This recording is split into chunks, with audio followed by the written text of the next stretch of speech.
Bonjour à tous et à toutes. On va se présenter rapidement. Donc, moi, je suis Sarah Velasquez-Orcel, je suis doctorante en histoire de l'art à l'Université Paris 1, Panthéon-Sorbonne. Je suis spécialisée dans les arts mexicains et espagnols. Et je travaille particulièrement sur les représentations de la conquête du Mexique dans les arts mexicains et espagnols à partir du 19e siècle. Aujourd'hui, comme je suis avec Tessa, qui est artiste militante et qui pratique l'artivisme, on a décidé de partir sur cette piste-là et de vous parler d'art et donc de féminisme en parlant surtout de performance artistique et artiviste. Et je vais laisser Tessa se présenter. Bonjour à tous et à toutes. Moi, je m'appelle Tessa. Mon nom d'artiste, c'est la Tessita. Excusez-moi, petit fou rire familial. Et donc, pardon. Et du coup, moi, je fais de l'art visuel, notamment de la peinture et de la photographie argentique. Je fais aussi des performances, de la vidéo. Enfin, je touche un peu à plusieurs médias. Et du coup, mon art se définit comme artiviste. Donc, c'est un mot balise pour dire à la fois art et activisme. Et je le définis comme un art qui se veut féministe et notamment écoféminisme et enfin, se réclame du mouvement écoféministe et décolonial. Et donc aujourd'hui, on va vous parler un peu de ma pratique plastique en parallèle avec d'autres artistes que Sarah va traiter, qui sont notamment des femmes et minorités de genre latinas et latinex. Et du coup, on va commencer notamment avec le collectif Las Tesis, que je pense que vous connaissez, notamment avec la performance Un Violador en tu Camino, qui est donc une des performances phares de ce collectif chilien qui a d'abord été créé en 2018 et qui a beaucoup été reprise par de nombreux collectifs de nombreux collectifs féministes à travers le monde et du coup notamment par même en France à Paris il y a de nombreux collectifs qui l'ont repris mais dans d'autres villes françaises et dans d'autres villes autour du monde et donc l'artivisme aussi, en termes de concept, ça se dégage du militantisme, qui est un autre terme qui a été un peu historicisé comme un militantisme qui est beaucoup plus passif et avec beaucoup moins d'actions concrètes. Donc les personnes qui se réclament de l'artivisme et de l'activisme de manière générale se détachent de ce concept de militantisme parce qu'elles pensent que c'est un concept qui a vachement perdu de sa force et qui a été en quelque sorte dépolitisé et qui est quelque chose qui est beaucoup plus dans la passivité pardon, et l'habitude de ces formes d'action, c'est-à-dire les habituelles manifestations, marches, etc., qui finalement n'ont plus trop de répercussions politiques. Et après, de manière générale, l'artivisme, c'est quelque chose qui est utilisé en Amérique latine depuis les années 60 et aussi qui a des inspirations qui viennent bien avant, comme nous allons voir dans certains même peuples natifs d'Amérique. Aujourd'hui, qui plus est, l'image, elle est très omniprésente dans notre société, que ce soit par les réseaux sociaux ou le fait qu'on puisse créer des images très facilement avec beaucoup de moyens et de médias différents. Du coup, on peut facilement être noyé dans certaines, par la quantité d'images par lesquelles on peut être entouré. Et du coup, c'est aussi par cette manière que n'importe qui peut créer des images qui peuvent se vouloir artivistes et une sorte d'activisme visuel, en quelque sorte. Euh, Sarah, tu voulais parler de...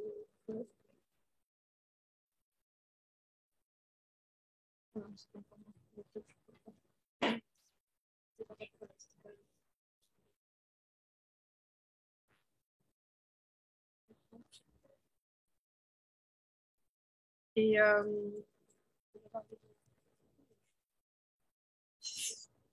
je continue, désolée. Outre ça, euh, il y a aussi une sorte de désacralisation un petit peu du statut de l'artiste et aussi des œuvres, en quelque sorte, qui vient de cet artivisme latino-américain, parce qu'il y a vraiment cette binarité artiste qui est posée un peu en quelque sorte sur un piédestal, le génie artistique qui crée son œuvre, qui est par exemple, pour les photographes, il y aura beaucoup plus cette binarité où le sujet sera en quelque sorte inférieur au photographe. Il y aura cette sorte de hiérarchie et de rapport de pouvoir où le photographe aura en quelque sorte un peu des louanges et toute, en quelque sorte, la propriété privée aussi sur son œuvre, et notamment sur du coup les photos qu'il a prises de certains sujets. Et à travers l'artivisme, ces artistes activistes, elles veulent aussi déconstruire cette sorte de rapport de force et d'hierarchisation entre les sujets et cette binarité entre œuvre et artiste. Il y a aussi beaucoup plus cette notion de faire l'œuvre ensemble en tant que communauté et à plusieurs mains et pas juste avec que ce soit la production uniquement outre la propriété privée de l'artiste qui est posé comme un génie. Du coup, il y a cette idée de déprivatiser l'œuvre et de désacraliser aussi l'œuvre et l'artiste en tant que génie, qui est une conception très occidentale et européenne. Du coup, l'idée, c'est vraiment de rendre accessible à tous et à toutes l'art, le désacraliser aussi des murs d'une galerie ou d'un musée dans lequel sont habituellement présentées les œuvres d'art. Et aussi se réapproprier nos corps, parce qu'il y a aussi, comme on va le voir, les performances et l'art corporel, qui comme depuis le début des mouvements féministes, pardon, les femmes et minorités de genre sont les premières à utiliser leur corps comme premier support matériel et artistique. Et on va le voir aussi notamment à travers des, euh, des artistes et des pratiques par des personnes natives américaines. Euh, et du coup, l'artivisme s'érige en quelque sorte comme un rempart face à l'élitisme artistique blanc, cisgenre et bourgeois. Et l'artivisme, du coup, comme on en a parlé avec l'asthétisme, prend aussi la forme de performance et du coup désacralise un petit peu en quelque sorte la scène théâtrale sur laquelle on voit d'habitude les performances et les pièces de théâtre, etc. En se réappropriant aussi la rue, vu que ces performances se passent dans la rue, qui est un espace qui, on le sait pour nous en tant que femmes et minorités de genre, est un espace qui est extrêmement genré et où il y a énormément de violences sexistes et sexuelles de genre. On va aussi voir les chants artivistes comme Confidence Miedo de Will Quintana, que je pense que vous connaissez aussi, je sais pas, qui est une chanson féministe d'une compositrice et chanteuse mexicaine, du coup. On avait mis une ouais, capture d'écran et les paroles. Et, euh, et qui a été repris en fait et considéré comme un hymne international féministe.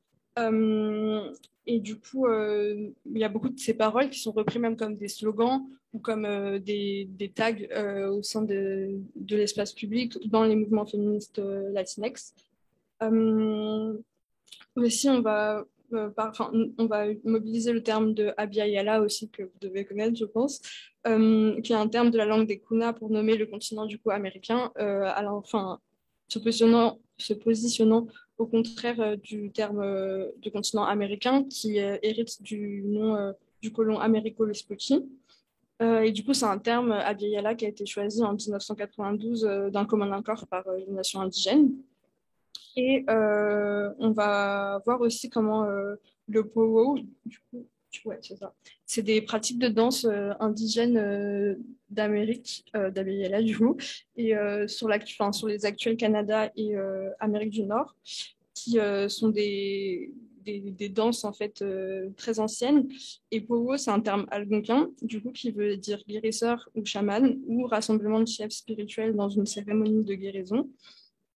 Et du coup, c'est des pratiques qui sont des survivances de ces peuples et de ces cultures.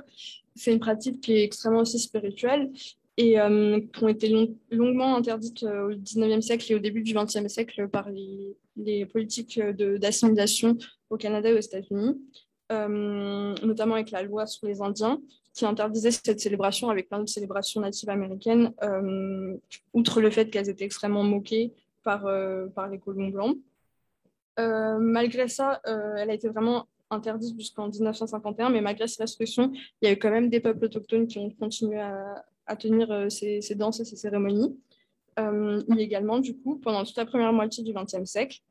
Et ensuite, dans les années 60, il y a eu l'apparition de mouvements de droits pour les personnes autochtones. Et du coup, ça visait à renforcer la survivance de ces cultures. Et c'est vraiment à partir des années 60 qu'il y a eu un peu cette renaissance cette reprise de la pratique des powwows, qui sont des danses du coup cérémonielles avec des chants, avec des tenues qui sont cousues à la main, brodées avec des perles et des plumes. Il y a aussi énormément de musique, de chants, de percussions, de tambours, de rythmes. Et c'est vraiment des vibrations qu'on va ressentir dans tout le corps et qui a un message très spirituel aussi. Et qu'on pourrait comparer ça à de l'artivisme, le fait que ce soit des survivances de cultures génocidées qui ont été, pardon, qui ont été blanchisées et qu'on a voulu génocider en quelque sorte et éteindre. Et ça peut aussi nous faire penser aux batucadas, qui sont les percussions, les rythmes dans les manifestations. Et juste avant, on avait mis des photos de Pogo en 1931, du coup. Et après, du coup, on a mis des photos des batucadas dans les manifestations. Et du coup, ça, c'est le collectif Raíces Arechas, qui est un collectif lesbo-trans féministe latinex et français, qui est souvent présente dans les actions et manifestations féministes parisiennes. Et du coup, j'ai voulu mettre ça en parallèle dans le sens où il y a énormément cette utilisation de la célébration, de la défité, de la sororité, à travers notamment du coup la musique et les rythmes qu'on ressent aussi au plus profond de notre corps. Et donc, cette idée de célébrer, de créer, de faire survivre ces pratiques natives, elle peut aussi, de manière générale, nous faire penser à la culture du folklore et du carnaval. Et c'est vraiment, du coup, cette idée de se réapproprier la rue et l'attention publique à travers des performances artistiques. Et du coup, ce sont en quelque sorte des nouvelles formes d'activisme qui s'inspirent d'anciennes, du coup, natives, populaires et ancestrales. Et c'est aussi une idée de faire l'éloge du petit, du local, de quelque chose d'éphémère et qui s'érige en quelque sorte face aux grandes compagnies et au néolibéralisme et désacraliser du coup la scène théâtrale comme on en a parlé. Et cette idée aussi de partager de la joie et de la bonne humeur à travers la danse et la musique et de ne pas être constamment dans une sorte de pessimisme qu'on peut facilement prendre dans les manifestations et actions politiques, notamment parisiennes. Et c'est aussi, du coup, en quelque sorte, une forme de care. Du coup, le care, c'est quelque chose qui a été théorisé dans les années 80 aux États-Unis et qui est l'idée de prendre de soin de soi, mais aussi entre nous au sein d'une communauté, notamment du coup dans le mouvement féministe. Et du coup, ici, c'est l'idée notamment à travers l'artivisme latinex de visualiser la fête et la musique, les danses, les rythmes comme quelque chose de politique à travers le fait de prendre soin de soi et de sa santé mentale au sein de nos communautés. Donc toutes ces formes d'art, comme on l'a vu, elles challenge, elles remettent en question le système de propriété privée des artistes par rapport aux œuvres d'art. Ici, elles appartiennent à tout le monde, il n'y a pas de propriété privée. Et tous les artivistes laissent librement d'autres personnes prendre leur création, entre guillemets, et se les réapproprier, en faire de nouvelles formes. Il n'y a pas cette idée de guerre d'ego et de propriété privée entre chaque œuvre. Et du coup, ça circule vraiment librement, tant sur le plan matériel que dans la portée symbolique de la chose.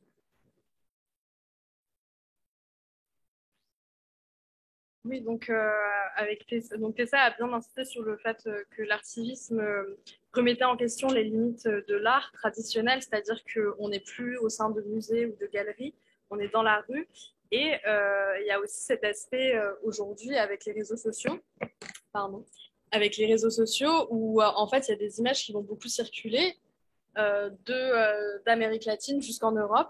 Et on a voulu nous arrêter un peu sur les photographies de la prise du bâtiment de la Commission nationale des droits humains à Mexico, par notamment Andrea Murcia et Sachenka Gutiérrez, qui, en fait, je pense que vous avez dû en entendre parler, la Casa Ocupa, qui a été donc récupérée par euh, différents collectifs mexicains féministes pour en faire un refuge pour les victimes de violences sexistes et sexuelles et aussi alerter sur la situation dramatique au Mexique.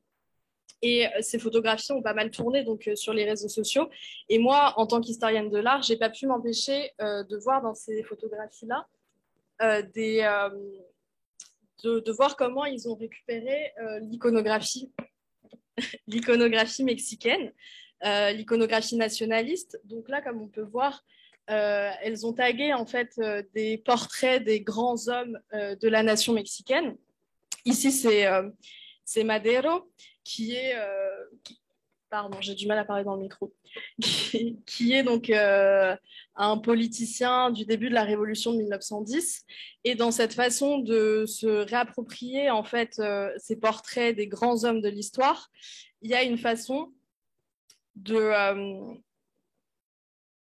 tourner en dérision en fait le récit national et, et aussi s'accaparer les lieux à travers la dégradation, les graffitis, le vandalisme.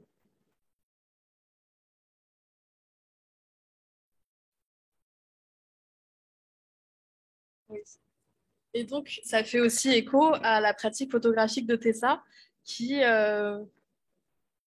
photographie, documente les graffitis à Paris, mais tu pratiques aussi le graffiti. Et du coup, oui, on voulait rebondir là-dessus sur la pratique féministe, archiviste du tag, comme le tag politique féministe. Et du coup, j'ai mis une série qui s'appelle À mes tendres émeutières, qui est inspirée de ce tag, du coup, de tag réalisé avec des amis. Et par rapport, du coup, à l'idée de se réapproprier l'espace public et d'afficher les messages, ça peut aussi faire penser aux collages que je pense que vous connaissez aussi, les collages féminicides. Et il y a cette idée aussi d'opérer en communauté, de partager un moment de joie et de partage, un moment sororel ou d'aller fêter. Et il y a aussi cette idée de se réapproprier le TAC, qui est un milieu extrêmement machiste et masculin, surtout à Paris. Et du coup, de célébrer ça et pratiquer ça en tant que femme et minorité de genre. Et,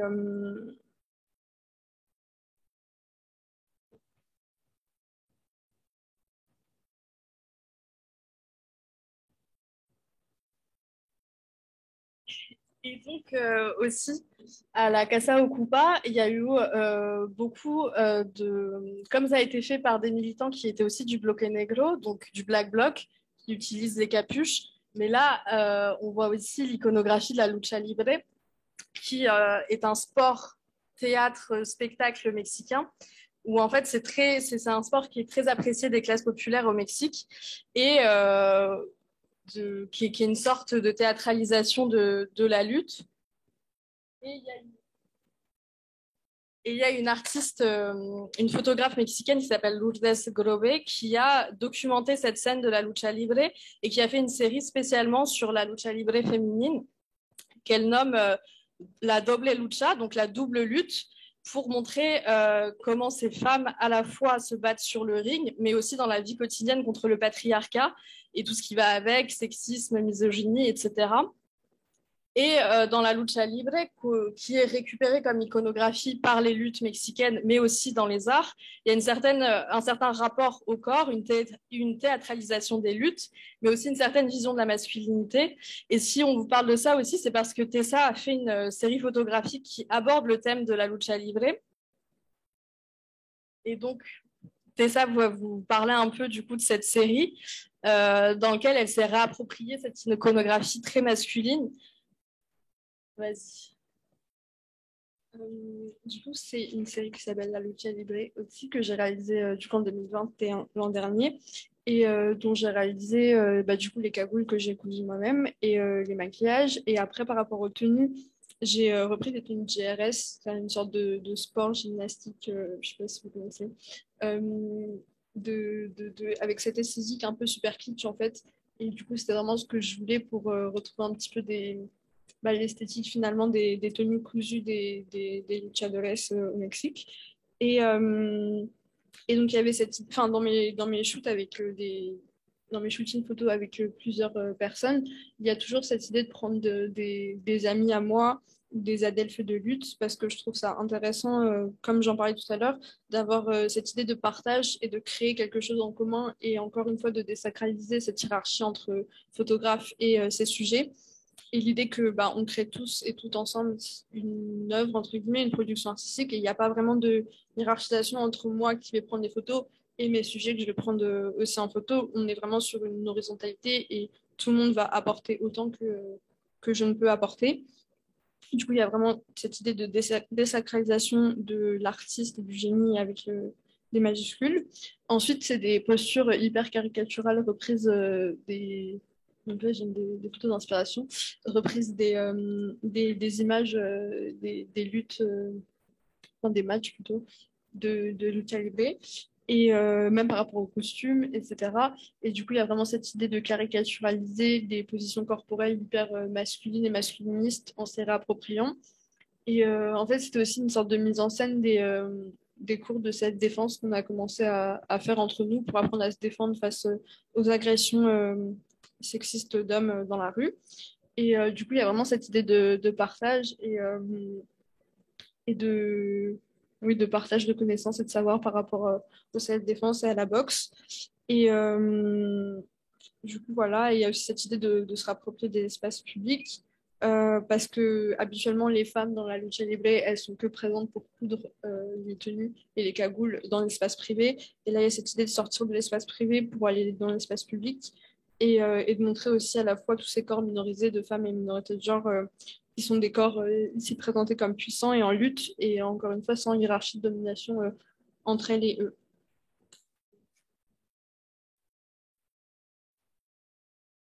Et du coup, dans les photographies de Tessa, moi, je trouvais qu'il y avait aussi une idée de montrer des corps en lutte, des corps qui sont d'habitude minorisés et qui sont montrés ici comme des corps puissants. Et c'est vrai que dans l'artivisme, il y a, et dans la performance où on met en scène le corps, il y a cette notion en fait d'empouvoirment, d'empowerment, et, euh, et d'affirmer en fait les corps qui sont souvent discriminés dans l'espace public, bah, ici de les rendre puissants. Et il y a une longue tradition de la représentation du corps comme un corps de lutte, surtout quand on parle de féminisme et d'art. Il y a une longue tradition, par exemple, d'autoreprésentation. L'historienne de l'art britannique Frances Borzello soutient même qu'il faudrait que ce soit un genre particulier, l'autoreprésentation en art, tant l'autoportrait a été utilisé par des femmes artistes depuis presque la Renaissance. Et d'ailleurs, Tessa aussi a fait plusieurs autoportraits dans ta pratique, donc tu fais aussi beaucoup d'autoportraits. Et tu voulais. Et du coup, on voulait rebondir là-dessus par rapport. Du coup, j'ai mis un petit texte explicatif de la peinture de l'autoportrait. Mais l'idée, en fait, notamment pour les artistes qui sont des personnes minorisées, que ce soit femmes, minorités de genre, personnes racisées ou personnes minorisées pour leur physique, handicap ou métier ou quoi que ce soit. L'idée, en fait, de créer des représentations qui ne sont pas habituelles dans les représentations mainstream. Le fait de ne pas pouvoir se reconnaître en grandissant dans des représentations qui nous sont données. Et du coup, l'idée de créer ses propres représentations, à la fois pour soi, sa construction de soi, mais aussi pour les personnes qui partagent des traits d'identité similaires aux nôtres et qui vont pouvoir du coup se reconnaître dans ces représentations visuelles. Et après, plus globalement, dans mon travail plastique, j'ai toujours cœur un petit peu à créer ces représentations pour les personnes qui n'ont pas forcément dans les représentations mainstream. Et du coup, voilà. Oui, et du coup, cette idée d'autoreprésentation, on la voit aussi à partir des années 60 et 70, avec une sorte de renouveau dans le féminisme et aussi une période où il y a beaucoup d'artistes qui vont mettre en scène leur propre corps comme revendication politique. Le corps devient le premier matériau, en fait. Et en Amérique latine, il y en a plusieurs, mais je voulais m'arrêter sur les travaux de Lorena Wolfer, qui en fait dans les années 1990 va faire une série de performances où elle se met en scène pour dénoncer les violences sexistes omniprésentes au Mexique. Par exemple, ici dans Territorio Mexicano, elle s'allonge en fait nue sur une table et son corps nu symbolise l'État mexicain qui est attaché et totalement passif alors qu'il est en train de vivre une torture. Et en fait, il y a une goutte de sang qui vient, qui coule en fait sur elle pendant 6 heures. Et elle veut montrer en fait à travers cette performance que l'État mexicain reste totalement passif alors qu'il y a des milliers et des milliers de femmes qui se font assassiner complètement impunément dans l'État mexicain. Et c'est pas la seule performance qu'elle fait sur ces violences masculines à l'égard des femmes. Il y a aussi dans If She Is Mexico, Who Beats Her Up? Donc si elle est Mexico, si elle est le Mexique, qui l'a battue? où en fait, là, elle se photographie. Donc, elle a une robe assez sexy avec les couleurs du drapeau mexicain, donc rouge et vert. Et en fait, elle a des bleus sur les jambes et sur le visage. Et elle montre en fait ces violences patriarcales sur son corps. Elle fait une troisième performance sur ce sujet en 2002 avec Mientras Dormidos, El Caso Juárez, où elle fait directement référence aux milliers de femmes tuées à Ciudad Juárez depuis les années 1990. Et donc, je pense que vous avez dû en entendre parler, mais Ciudad Juárez, c'est une ville qui se trouve au nord du Mexique, à la frontière avec les États-Unis, où il se trouve en fait des centaines de maquiladoras, c'est des usines de marques américaines qui profitent de la main-d'œuvre bon marché du Mexique. Et cette ville a été tristement surnommée la capitale des féminicides, parce qu'en fait, il y a eu pendant des longues séries d'années des milliers et des milliers de femmes qui sont mortes. Elles avaient pour lien qu'elles travaillaient dans ces maquiladoras et leur âge, ça allait à peu près de 13 ans à 50 ans. Et en fait, c'est à partir des tragédies qui s'est passées dans cette ville que le terme même de féminicide va être développé, surtout par Marcela Lagarde, qui est une penseure mexicaine, qui va développer donc le concept de féminicidio pour mettre en lumière les spécificités du meurtre des femmes en raison de leur genre.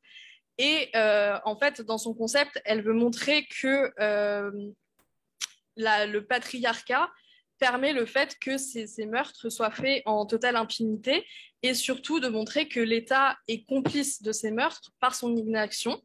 Et en fait, elle va se battre pendant des années pour que le terme soit reconnu au Mexique et que l'État, surtout l'État mexicain, soit jugé coupable pour son inaction concernant la ville de Juárez. Et c'est ce qui va se passer. L'État du Mexique va être jugé coupable pour son inaction, mais malheureusement, ça n'a pas changé, même si le terme féminicide est rentré légalement dans la Constitution mexicaine. Encore aujourd'hui, malheureusement, on compte une femme qui meurt toutes les 3 heures au Mexique. Et je voulais vous parler du concept de féminicide parce que c'est vrai qu'en France, on en parle beaucoup en ce moment, mais c'est vraiment un terme et un concept qui naît en Amérique latine. Et là, je veux bien vous montrer aussi qu'il y a énormément de concepts de féminisme latino-américain qui vont ensuite émigrer en Europe. Et c'est intéressant de penser ça dans une dimension décoloniale où on a l'impression qu'avec la colonialité du savoir, le savoir, en fait, ne naît qu'en Europe. Et parfois, ça peut être complètement l'inverse, surtout avec le féminisme. Et donc, même si le concept de féminicide naît dans les années 90, l'acte de tuer une femme en raison de son genre est évidemment beaucoup plus ancien que des années 90. Et en art, et surtout dans l'art mexicain, on retrouve le terme du féminicide qui est représenté donc par Frida Kahlo. Je voulais parler de Frida Kahlo parce que c'est un peu incontournable quand on parle d'art et féminisme en Europe, en Amérique latine. Et c'est souvent la seule artiste que les gens en Europe connaissent. Mais je voulais vous montrer ce tableau qui n'est pas forcément très connu, qui s'appelle Unos Cuantos Piquititos, qui en fait représente un féminicide. Et ce qui est intéressant, c'est qu'elle le peint en 1935. Et dans la peinture, à ce moment-là, pendant l'entre-deux-guerres, il y a une espèce de vogue de la représentation du féminicide, surtout dans l'art en Allemagne, où il y a beaucoup d'artistes masculins qui vont représenter des féminicides, mais souvent, avec le regard masculin, on a presque l'impression que l'artiste est un peu complice, enfin, a un peu de sympathie envers le tueur.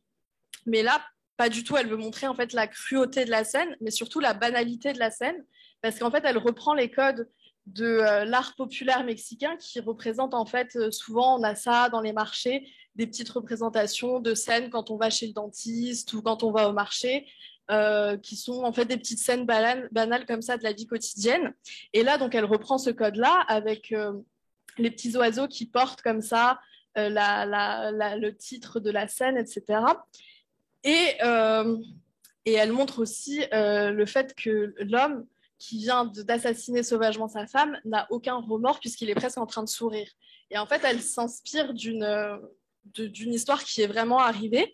En fait, elle a lu dans le journal qu'il y avait un homme qui avait tué sa femme et qu'au tribunal, il s'était défendu en disant que il lui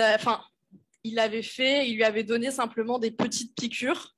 Et c'est comme ça qu'elle reprend, en fait, du coup, dans le titre, juste des petites piqûres. Alors qu'en fait, quand on lit le rapport d'autopsie, en fait, la femme a été quand même tuée a été poignardée à 20 reprises. Donc, on n'est pas vraiment dans des petites piqûres. Et, euh, et donc, ici aussi, Frida Kahlo, elle dénonce le fait que le corps de la femme, au Mexique, mais aussi ailleurs, soit perçu comme un objet passif, soumis au bon vouloir masculin.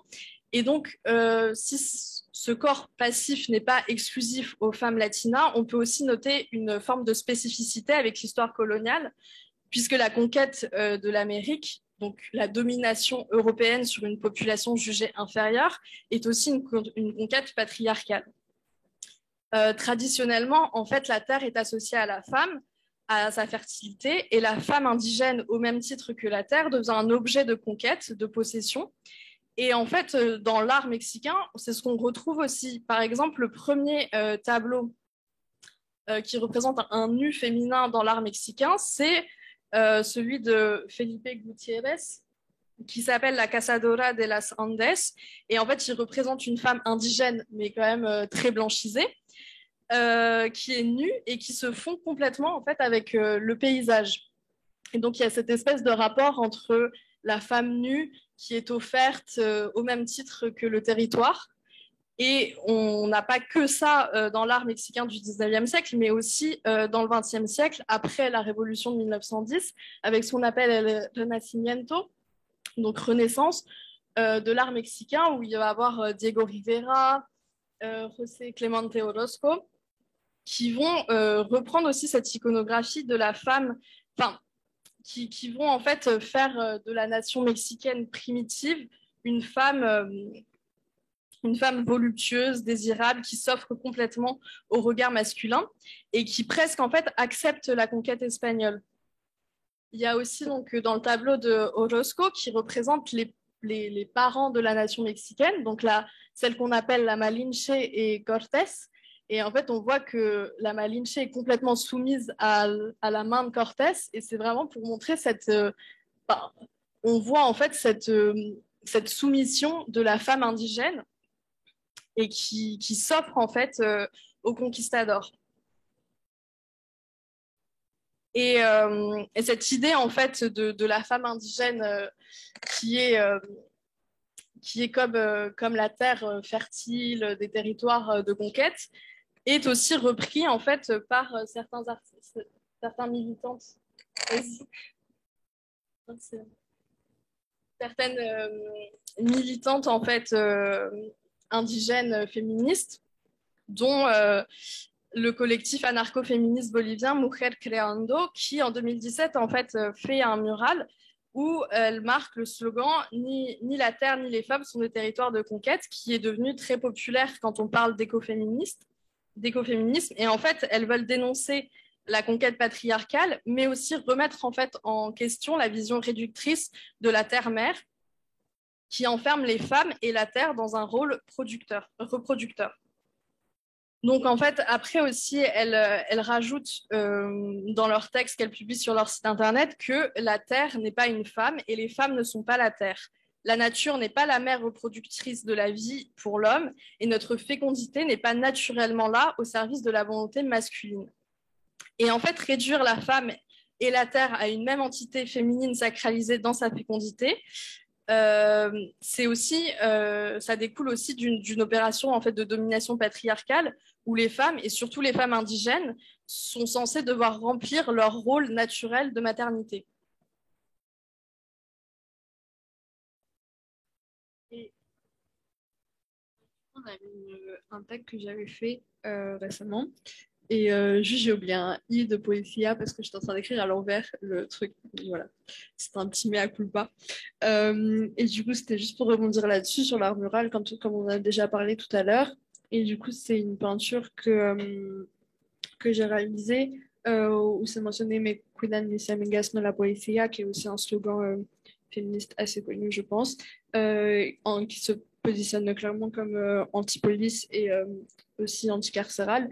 Et cette idée de dénoncer en fait la complicité de l'État, de la police et l'impunité aussi puisqu'il y a aussi beaucoup de violeurs dans les représentants du gouvernement, que ce soit dans la police, dans les professeurs d'école, etc. Et il y a beaucoup cette idée en commun parmi beaucoup d'archivistes latinx de se positionner clairement comme anti-police, comme on a pu le voir avec la Stasis ou dans les paroles de Constantine Miedo. Et du coup, voilà, on voulait rebondir là-dessus. Et après. Et avant de passer à la dernière partie de notre présentation, où on va parler un peu plus des stéréotypes. On voulait aussi montrer comment les stéréotypes de la femme latina naissent vraiment à partir de la colonisation et à partir de la conquête.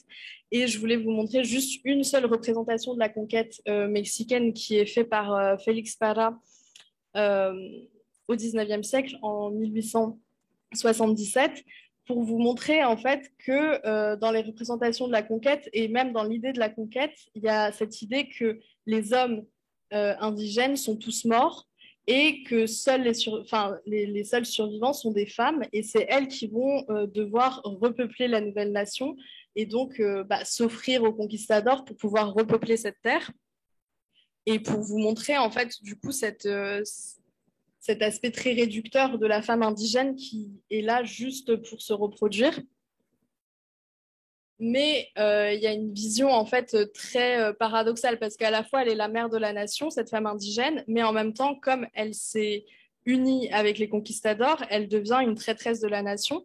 Et c'est ce qu'on voit dans la figure de celle qu'on appelle la Malinche, mais qui s'appelait en réalité Malinali, qui soi-disant, enfin, en fait, qui est présentée comme celle qui aurait trahi son peuple et qui se serait offerte à Cortés pour ça. Et en fait, il y a beaucoup d'auteurs, même des auteurs qu'on pourrait qualifier comme machistes, comme Octavio Paz ou Samuel Ramos, qui disent en fait que c'est à partir de la conquête que le machisme est importé dans la terre du Mexique, parce que en fait, la mère spirituelle de la nation, donc la Malinche, a été violée par le père spirituel de la nation, Cortés, et que donc le fils de ce viol grandit en détestant sa mère et en se vengeant sur elle, et il justifie un peu le fait que du coup il y a du machisme au Mexique et que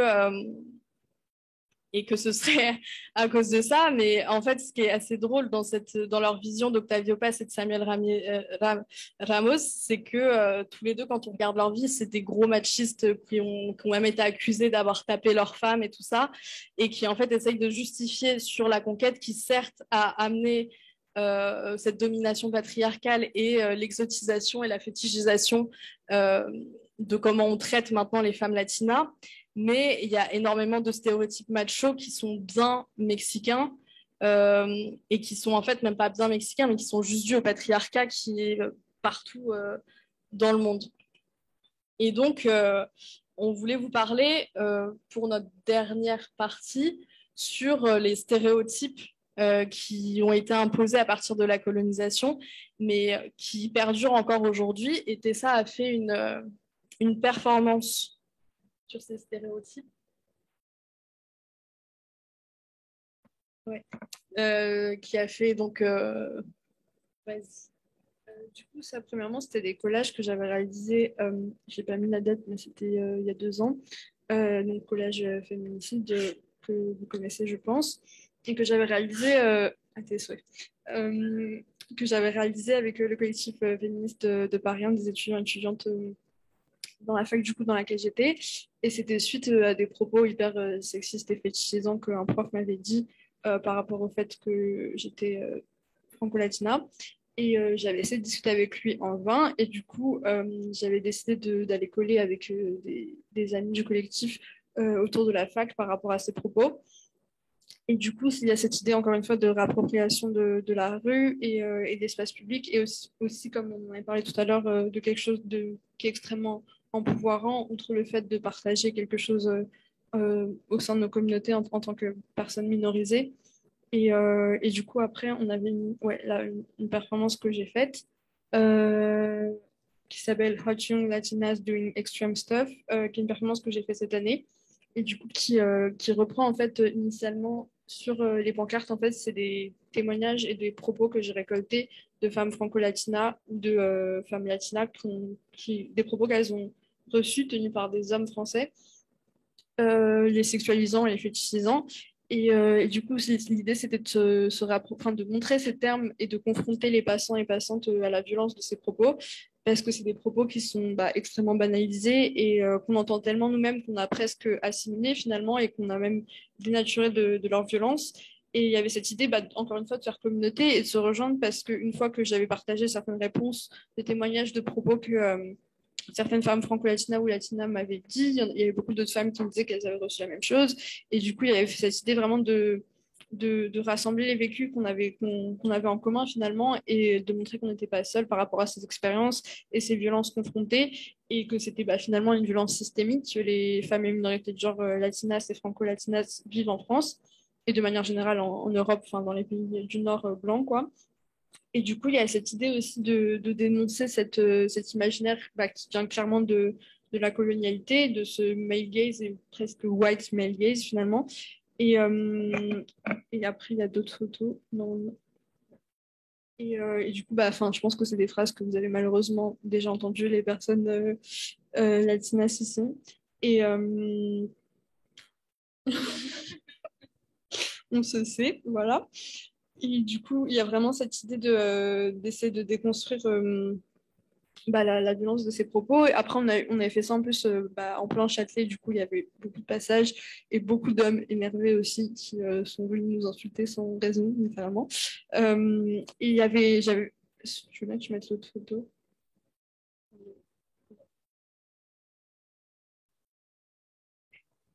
Un petit bug. Mais du coup, j'avais fait également en fait, une poupée gonflable qui était du coup, un sextoy, ouais, on peut voir sur la photo du milieu. Et l'idée, en fait, c'était de la peindre avec tous les stéréotypes que j'avais pu récolter attendus des femmes latinas, en fait, dans ces propos-là, donc c'est-à-dire femmes voluptueuses, avec beaucoup de formes, hyper sensuelles, qui sait bien cuisiner, qui sait bien danser, etc. Et du coup, il y avait cette idée aussi de montrer qu'en fait, notamment le continent latino-américain qui a connu énormément de métissage par les diverses colonisations, les esclaves noirs qui ont été aussi importés pendant la traite négrière sur le continent américain, que c'est vraiment un des continents, je pense, qui a connu le plus de syncrétisme d'us et de métissage, et qu'il n'y a vraiment pas un stéréotype physique de la femme latina, mais qu'on est vraiment des pluralités et qu'on est tous et toutes complètement différents et différentes et qu'il y a énormément de physiques différents des femmes latinas. Et à travers ça aussi, je voulais dénoncer le colorisme aussi qui existe au sein des représentations des femmes latinas. Donc il y a surtout souvent des représentations de femmes à la peau claire ou alors légèrement mate, mais il n'y a jamais de représentation de femmes afro-latinas, par exemple, alors qu'elles existent. Et il y a aussi du colorisme même au sein de nos communautés, dans le sens où premièrement, c'est des représentations qu'on ne va pas voir, mais il y a beaucoup de personnes à la peau foncée. Comme dans les stéréotypes de beauté, les femmes à la peau plus claire vont être considérées comme plus belles, finalement. Les personnes morenas à la peau foncée vont même avoir tendance à s'éclaircir la peau, que ce soit à travers le maquillage, à travers les retouches photos, ou même à travers des produits dangereux. Je peux pas encore du coup, voilà. Et après, oui, du coup, ces stéréotypes qui sont accolés aux femmes latinas en France, elles sont surtout nourries par les stéréotypes qu'on voit dans les films à Hollywood. Par exemple, là, ton père, est-ce que c'est Pablo Escobar? C'est parce qu'il y a eu une série sur Netflix qui parlait, qui glamourisait Pablo Escobar. Et du coup, on a vu des nouveaux stéréotypes qu'on nous a accolés, nous, ici en France. Parce qu'en fait, Hollywood, depuis sa création, a vraiment imposé tout un tas de stéréotypes, que ce soit dans le genre, dans cantonner les femmes à un certain type, etc. Et pour les femmes latinas, elles ont souvent été utilisées comme des objets d'attraction, de symboles d'exotisme. Et souvent, en fait, on les met en contraste avec l'homme latino, qui est supposément plus violent, plus macho que l'homme blanc. Et du coup, la femme latina, elle devient un objet exotique que l'homme blanc doit absolument sauver. Par exemple, si on prend un des films où Jennifer Lopez a joué qui s'appelle Made in Manhattan, ou en français Coup de foudre à Manhattan, bah, y a Jennifer Lopez qui est dans le rôle de la femme latina, femme de ménage, maman solo, qui est belle mais qui est pauvre, etc. Et qui va être sauvée par un homme riche et blanc. Et quand elle ne doit pas être sauvée, la femme latina, elle est sexy, bruyante, sans inhibition, comme par exemple Sofia Vergara ou Salma Hayek, qui vont être des femmes comme ça, pulpeuses, qui crient. Et, euh, et en fait, dans tous les cas, on va essayer de rendre en fait une case latina qui va être plutôt claire de peau ou à la rigueur un peu métisse, mais voilà, il ne faut pas qu'elle soit trop morena. Il faut qu'elle soit mince, mais quand même pulpeuse, qu'elle rentre dans les standards de beauté et qu'elle soit absolument hétéro ou à la rigueur bisexuelle, mais seulement si c'est pour plaire, euh, seulement si c'est pour montrer qu'elle a une activité sexuelle débridée, quoi. Et dans ces films, on voit rarement une représentation de femmes, par exemple indigènes ou afro-latinas. À l'exception, il y avait un film d'Alfonso Cuarón, Roma, où en fait l'actrice principale était une indigène zapotèque, Yalitza Aparicio. Et en fait, la réception critique de ce film montre justement à quel point le stéréotype de la latina est ancré parce que elle s'est pris que des critiques en mode mais c'est pas une vraie latina, elle est moche, elle est petite, elle est bizarre, enfin bref parce que elle rentrait pas dans cette case de la latina sexy et blanche. Puis il y a aussi par exemple l'actrice mexicaine qui est noire, Lupita Nyong'o, à qui on remet continuellement sa mexicanité en question parce qu'elle est noire, elle pourrait pas être mexicaine. Et en fait, tous ces stéréotypes, ils viennent d'une forme d'exotisation qui découle donc de la colonisation. Et si je peux résumer en fait l'exotisme en une seule phrase, c'est le processus de construction d'une altérité propre à l'Occident colonial qui montre une fascination condescendante pour un certain d'ailleurs. Et l'exotisme, en fait, il passe par une mise en scène de l'autre qui est réduite au rang d'objet, de spectacle et de marchandise. Et l'exotisme, en fait, il sert à divertir l'Occident et à réaffirmer le statut supérieur du sujet occidental qui regarde l'autre exotique. Et il y a un auteur français et bulgare qui s'appelle Todorov qui a écrit un livre sur l'exotisme en 1992 qui s'appelle Nous et les autres. Et il pointe du doigt la dimension paradoxale de l'exotisme qui consiste à valoriser ce qu'on connaît peu. Et donc, il montre que l'exotisme, c'est une forme d'éloge de la méconnaissance. En fait, l'Europe fantasme sur un autre méconnu.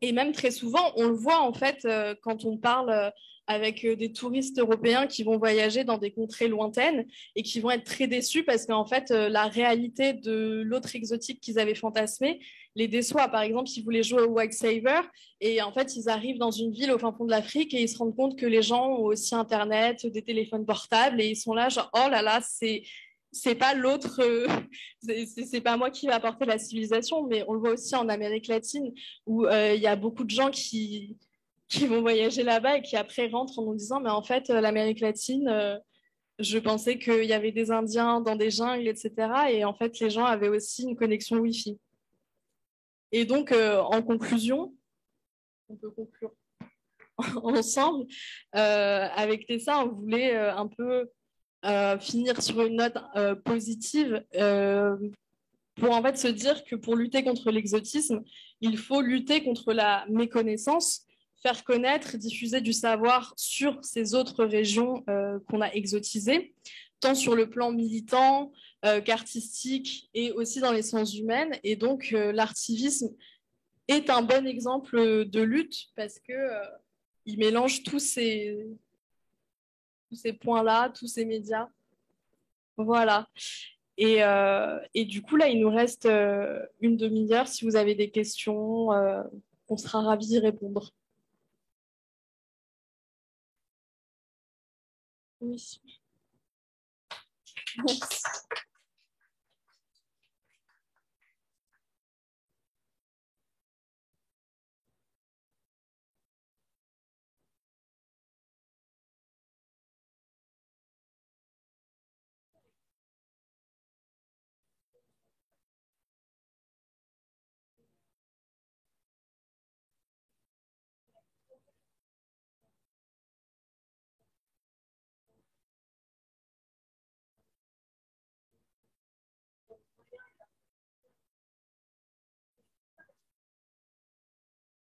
Mhm.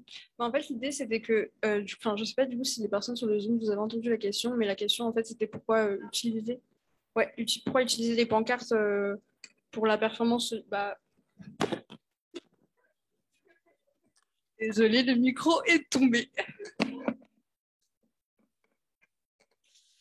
C'est moi. Du coup, la question, c'était pourquoi utiliser les pancartes pour la performance que j'avais faite par rapport à la fétichisation des femmes latinas et du coup, pourquoi, enfin, par rapport aussi à ce dont j'avais parlé sur l'épuisement un peu des moyens de lutte, etc. Et du coup, bah, l'idée, c'était que d'habitude sur les pancartes, c'est des messages hyper, enfin, auxquels on est plutôt habitué, que ce soit plutôt, enfin, par exemple, dans les manifestations pour le climat, c'est vachement de, et même de manière globale dans les actions que ce soit féministe ou pas, mais de lutte, actions et manifestations parisiennes, en tout cas, il y a vachement cette idée de faire des phrases un peu choc et des phrases un peu avec des jeux de mots, etc., enfin, que ce soit pour le climat ou d'autres, ou même dans les manifestations féministes. Et, mais finalement, c'est des phrases auxquelles on est vachement habitué et qui finalement sont un peu dépolitisées parce que c'est des choses, enfin, les phrases pour les manifs pour le climat, par exemple, typiques, genre on est plus chaud que le climat ou des trucs comme ça, tu vois. Et du coup, il y avait cette idée de se réapproprier ces pancartes et de mettre des trucs hyper agressifs et violents qu'on subit et qu'on entend en tant que femme latina et franco-latina.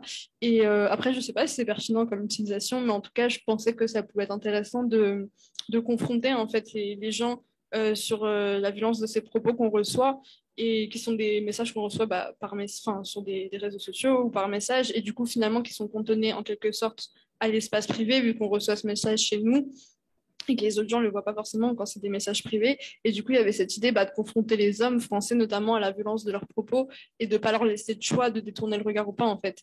Et du coup, voilà. Je sais pas si ça te convient comme réponse. Voilà. Oui, vas-y.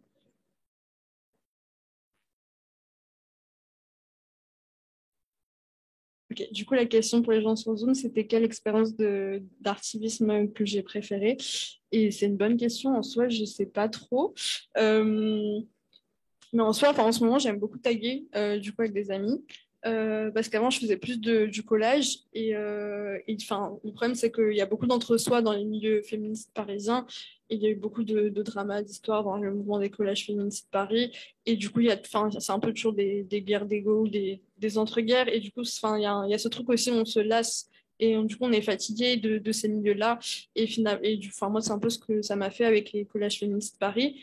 Et du coup, j'ai commencé à taguer avec des amis femmes et minorités de genre. Et du coup, ça m'a beaucoup plu de pouvoir mêler en fait finalement la peinture aussi, parce que les collages, ça restait juste de la typographie, de l'écriture. Et du coup, ça m'intéressait vachement de pouvoir mêler la peinture et quelque chose de beaucoup plus graphique et même matériel en quelque sorte, enfin au mur. Et du coup, voilà. Et la question, c'était où est-ce que je choisis les endroits tagués. Du coup, enfin, ça dépend de. Enfin, si par exemple c'est de nuit de manière illégale, ce que je ne fais pas, bien sûr, c'est un supposé. Euh, c'est des lieux, du coup, il va plutôt enfin, y avoir du passage ou quoi. Enfin, par exemple, cette série-là, c'était la nuit du 7 au 8 mars dernier, donc pour la veille de la marche. Et du coup, les personnes qui avaient tagué, que je ne connais pas, avait tagué sur des endroits très visibles, un peu des spots de la marche pour que ce soit au maximum visible. Et en plus, c'est encore resté, donc c'est cool parce que souvent, quand c'est sur des boutiques ou quoi, les personnages, les proprios vont avoir tendance à effacer les tags, etc. Et après, il y a eu aussi des tags sur les vitrines des magazines. Ouais. Et sinon, après, tu as des lieux qui sont un peu genre semi-légaux ou enfin, là, par exemple, c'est à la Petite Ceinture. C'est un lieu d'ancienne voie ferrée de Paris. Et du coup, enfin, c'est un peu communément acquis qu'il y a beaucoup de personnes qui vont taguer là-bas. Encore une chose que je ne fais pas et que je documente seulement. Voilà. Et je ne sais pas s'il y avait des questions sur le Zoom.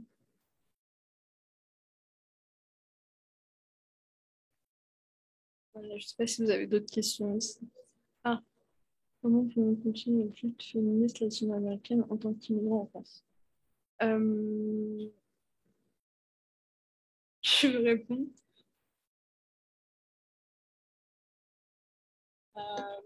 Bah là, déjà, on a vécu 2 dernières semaines assez éprouvantes, surtout quand on est immigré ou on a double nationalité, parce qu'il y a eu quand même la peur que l'extrême droite arrive au pouvoir, même si bon, on sait qu'Emmanuel Macron n'est pas non plus un allié des luttes féministes et décoloniales. On a quand même échappé au pire et c'est vrai que pendant cette période, elle a été très, très, très angoissante. Et, euh, et puis aussi, en tant que féministe latino-américaine en France, souvent on nous sort le truc de mais qu'est-ce que vous avez fait. Enfin, il n'y a aucune histoire entre la France et l'Amérique latine, donc vous n'avez pas à vous plaindre d'une histoire coloniale ou autre. Alors qu'en réalité, la France a quand même essayé aussi de coloniser le Mexique et a envoyé des troupes au 19e siècle, pendant 10 ans euh, au Mexique. Et donc, enfin, on a quand même notre place dans les luttes.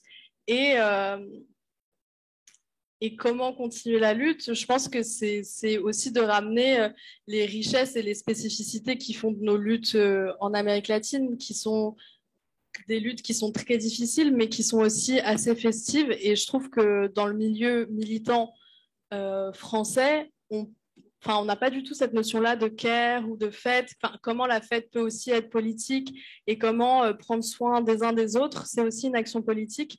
Et donc, je pense que en tant que féministe latino-américaine, on a vraiment notre place et on a vraiment beaucoup de choses à dire et beaucoup de choses aussi à apprendre aux militantes féministes européennes et françaises en particulier. Après, aussi, je pense qu'en tant que personne immigrante en France, il n'y a pas les mêmes libertés d'action que les personnes qui ont des papiers et qui sont de nationalité française, ça c'est sûr et certain. Mais il y a aussi du coup cette idée de faire communauté, faire groupe et de déjà de ne pas rester seul par rapport aux expériences vécues qu'on vit de violence, d'agression sexuelle, sexiste, etc. et raciste. Mais il y a aussi cette idée de faire de l'activisme Latinx ensemble, outre le fait du care, mais par rapport, pour ne pas laisser seules en fait, les personnes sans papier ou migrantes et trouver des solutions pour que certaines personnes puissent en quelque sorte prendre plus le poids des répercussions policières s'il y en a quand il y a des mobilisations qui sont réprimées policièrement en quelque sorte, notamment du coup les personnes qui ont des papiers et de ne pas mettre en danger d'expulsion les personnes qui n'ont pas de papier. Mais c'est des choses qui sont à discuter et à s'organiser entre personnes concernées, je pense.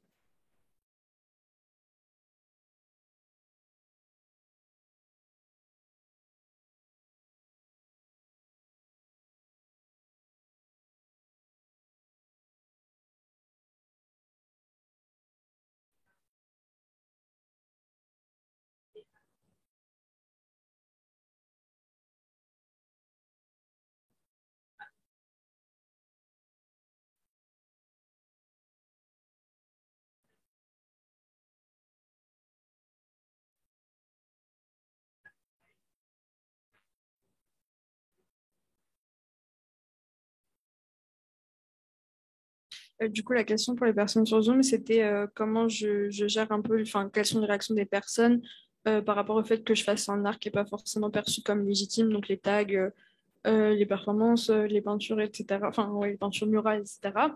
Et, euh, et je pense que déjà, du coup, dans tous les cas, même quand on fait un art qui est entre soi lisse et plaisant pour les institutions blanches, il y a toujours quelque chose qui ne va pas quand on est une femme latinex ou une femme queer ou une minorité de genre ou juste parce qu'on ne rentre pas dans leur carcan et que je m'appelle pas Bastien, je viens pas du sixième et je fais beaucoup de tatouages. Enfin bref, ça se voit sur ma tête que je suis bizarre, quoi.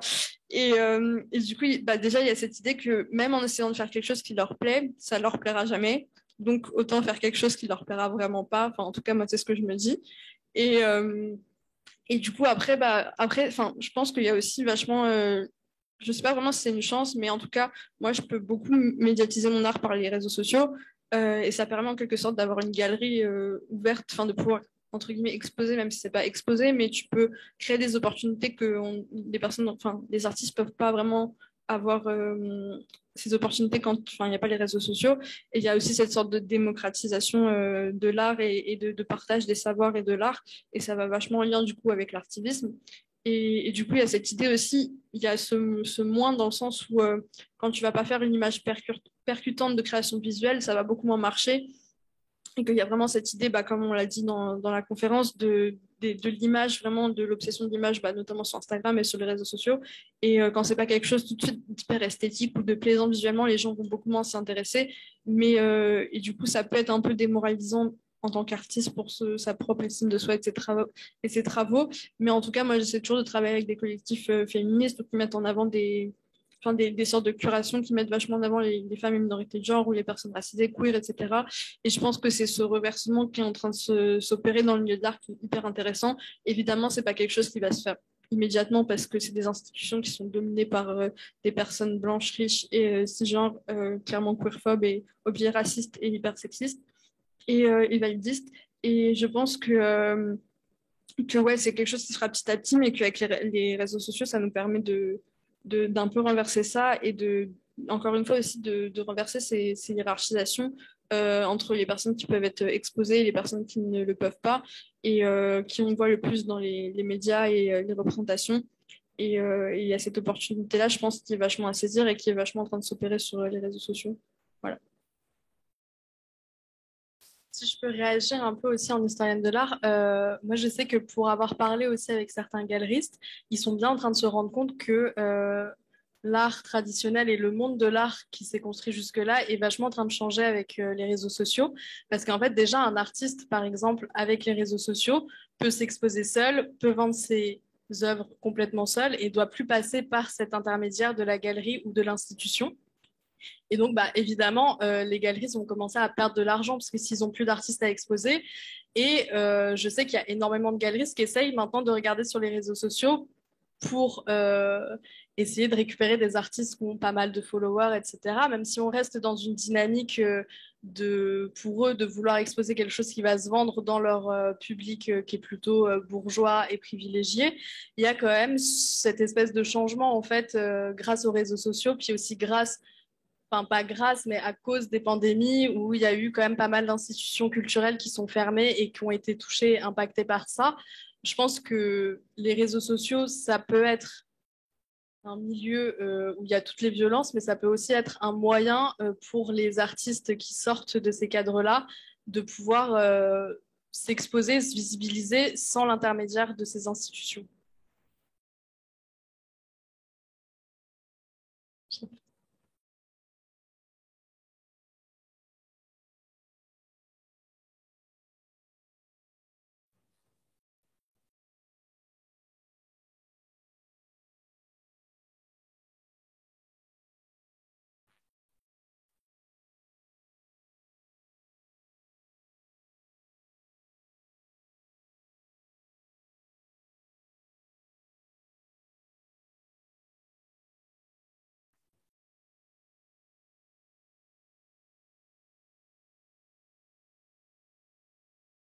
Du coup, la question pour les personnes du Zoom, c'était à l'inverse du coup de la question de, je sais pas comment enfin, la question qui avait été posée plutôt sur le Zoom par rapport à comment continuer la lutte féministe latinex en tant que personne migrante. Et là, la personne du coup demandait à l'inverse comment faire quand on est une personne blanche. Mais du coup, enfin, avec ton vécu d'avoir grandi en Amérique latine.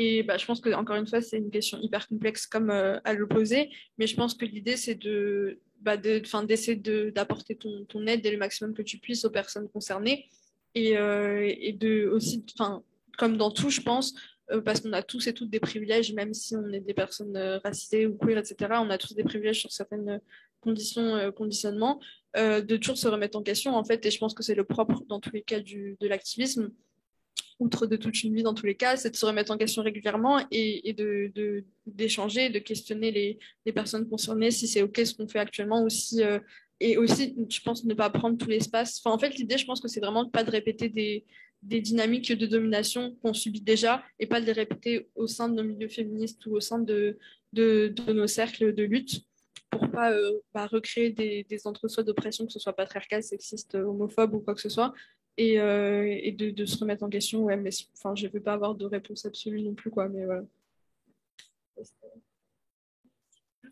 Bah, de sortir de dynamique de white saver et de pas de pas prendre, bah, comme tu as dit, de pas prendre toute la place. Mais après, je pense que euh, c'est aussi à toi de discuter avec des personnes concernées avec qui tu pourrais militer de la place enfin, que tu pourrais prendre.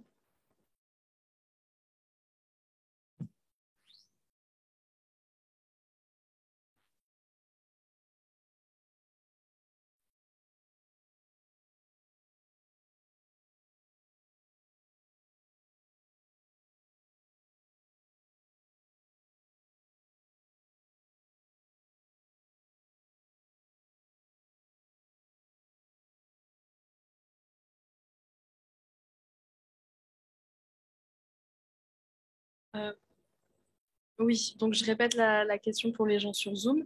Donc ça apporte sur les stéréotypes et le cinéma, en fait, comment on peut cibler cette industrie qui est énorme et lutter contre la diffusion de ces stéréotypes-là. Alors, je pense qu'il n'y a pas un seul moyen de lutter, mais alors déjà, je pense que petit à petit, on va voir ces stéréotypes-là de moins en moins présents parce que je pense qu'il y a des personnes concernées qui vont commencer à accéder à des postes de pouvoir dans ces sphères-là. Si par exemple on regarde Disney ces dernières années, bon, c'est pas parfait, mais les films par exemple, enfin, qui traitaient de sujets latino-américains, on sentait que c'était quand même un peu mieux traité qu'il y a quelques années. Je sais que récemment j'ai regardé un vieux film, un vieux Disney sur des conquistadors qui arrivent dans le Nouveau Monde et il y avait vraiment tous les clichés de la femme indigène séduisante, fatale, etc. Et quand on compare ça avec Coco ou Encanto, on voit que ça commence à changer et même, enfin, on a juste à regarder en fait les noms des personnes qui ont fait ces films-là et on se rend compte que c'est majoritairement des personnes qui sont concernées. Donc il y a ça et après nous en tant que personnes, je pense qu'il y a des moyens de boycotter certains films. Euh, Aussi, enfin, je sais pas, ça me rappelle aussi quand il y avait eu l'affaire Polanski. Euh, à Paris, il y avait eu plein de cinémas qui avaient été bloqués par des militants et militantes féministes. Et donc, je pense qu'il y a plein de moyens en fait de lutter contre ça. Déjà, le fait que les concernés puissent avoir beaucoup plus de place et de positions où ils vont pouvoir créer en fait des nouveaux récits. Et aussi nous, bah, à notre petite échelle, lutter contre ces stéréotypes-là. Je ne sais pas si tu veux rajouter quelque chose. Oui, vas-y.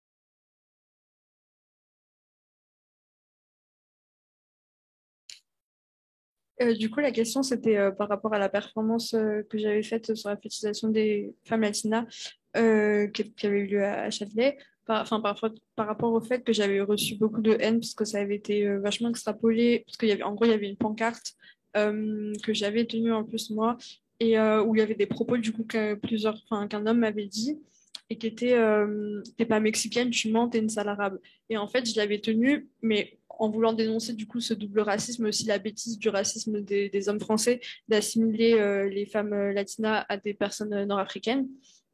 Et du coup, ça a été vachement sorti du contexte. Et en gros, ça a été sorti comme si j'appuyais l'insulte envers les femmes d'origine nord-africaine. Et du coup, c'était vraiment extrapolé de fou. Et j'ai pas mal de messages d'insultes, enfin, beaucoup de messages d'insultes sur les réseaux sociaux.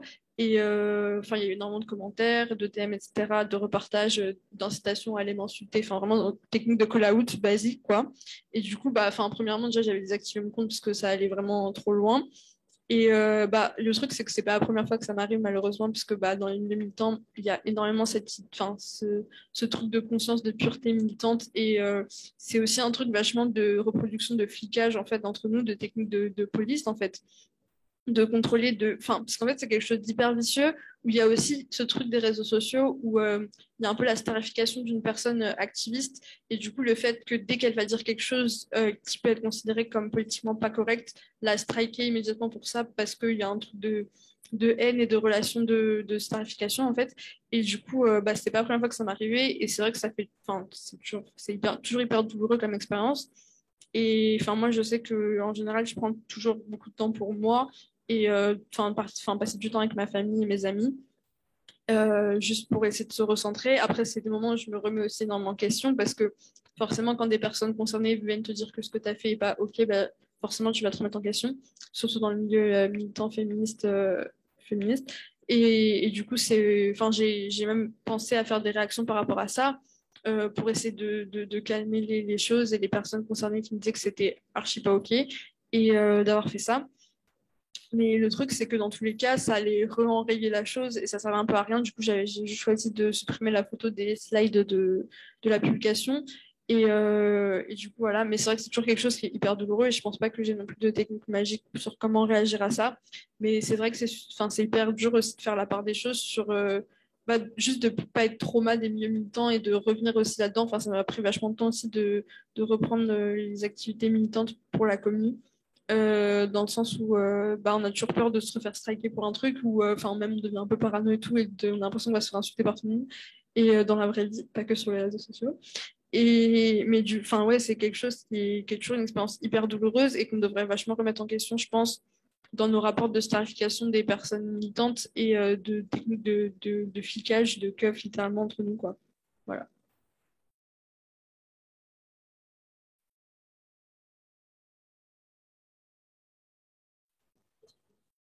Moi, je pense qu'on peut wrap things up.